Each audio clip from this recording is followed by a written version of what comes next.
Rúnar, hundfúll tapirna gegn Íslands og bikarmeisturum Víkings þar sem þið átti skilið að fá allavega stig? Já, ég held að það sé nú alveg rétt, en maður fær ekki alltaf það sem má skilið og Víkingar eru góðir í að halda þeir fengjum hlut og klára leiki og loka þeim, en við fengum svo sannlega tækifæri til þessi síðar að rétta okkur hlut. Svona finnst mér, sérstaklega annar markið sem þeir skora, er ég ósáttur við á okkar hálfu þegar við erum að leiðin skyndisókn og missum boltar illa og þeir eru bara góðir í að refsa og Víkingar refsa þeir fyrir mistök og það samanskapi voru við ekki nægilega góðir í síðar og líka að refsa þeim þegar við komumst í góðar stöður upp vængina og inn í vítateginn til að svona eiga síðustu sendinguna á réttan mann og taka rétt í laupinn í teginn, þannig að við nýtum ekki þau færi sem við fáum og munaði litlu en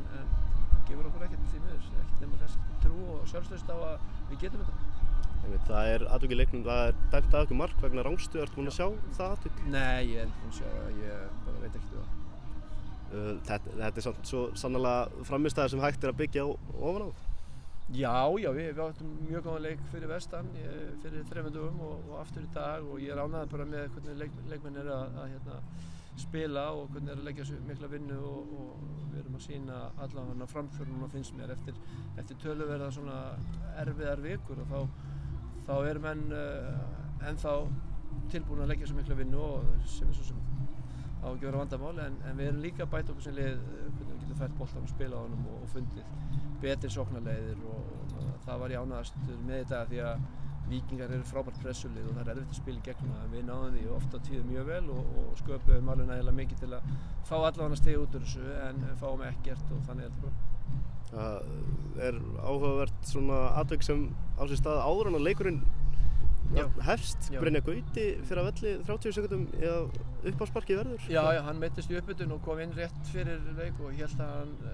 lagðist á bekkinn og fekk aðhlynningu hjá sjúkraþjálfara og hélt að hann var í lagi og fór inn á völlinn en leðan hann kom hér aftur út í kuldan og þá fann hann það að þetta væri ekki í lagi og við verðum bara að breyta byrjunliðinu og setja Þóra inn og bara Þóri var frábær, ánægður með hann en þetta svona svo sem Þóri bæði búinn að spila vinstramenn í vörðinni og miðsvæðis og Brynjar líka þannig að þetta var ekkert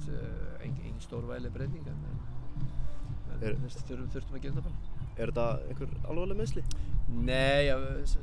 ég segi, það er bara stutt síðan að spila, hann er búinn að meiddur lengi í vetur og svo spilar hann fyrir norðan og spilar á Ísafirði, við erum búin fyrir 2 ferðalag núna á nokkrum dögum og þetta var 3. leikurinn á þessari viku og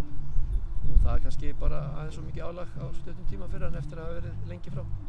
Talandi um meiðsli, Jannik Pól og Kenny Chopard komu báðir við sögu en í dag hlýtur að vera ánægjuleg tíðindi fyrir Framara? Já, bara frábær tíðindi og núna fáum við ykkur 10 daga í næsta leik og vonandi ná bæði Jannik og Kyle og Kenny að koma sér í toppstand á þeim tíma, jafna sig öllu og það voru margir leikmenn búið að vera magapest að herja á hópinn og Tryggvi var tómur á tankinum í dag fannst mér og átti erfitt svona en hljóp og lagði á sig og Alex Freyr er veikur heima og Hlynur er búinn að vera veikur og það er búið að vera töluvert fráföllum menn hafa ekki getað æft þannig að við vorum ánægðir að komast í gegnum þetta en þú veist á þess að með okkur meira og veikist meira en fúlt að ná ekki stigi. Kveðilegur Viktors Bjarka, hlýt að sjá eftir honum? Alveg gríðarlega mikið, hann er búinn að vera algjörlega frábær og óbærslega gaman að fá tækifæri til að vinna með honum hérna í Fram og algjör öðlingur og strengur og hann á eftir að ná langt, ég hef engar áhyggjur af því, hann er það flottur og ég held að hann veit alveg hvað hann sé að fara og við viljum bara óska honum góðs gengis en hann spilar ekki meira en Fram á þessu tímabil allan. Takk hérlega Rúnar. Takk.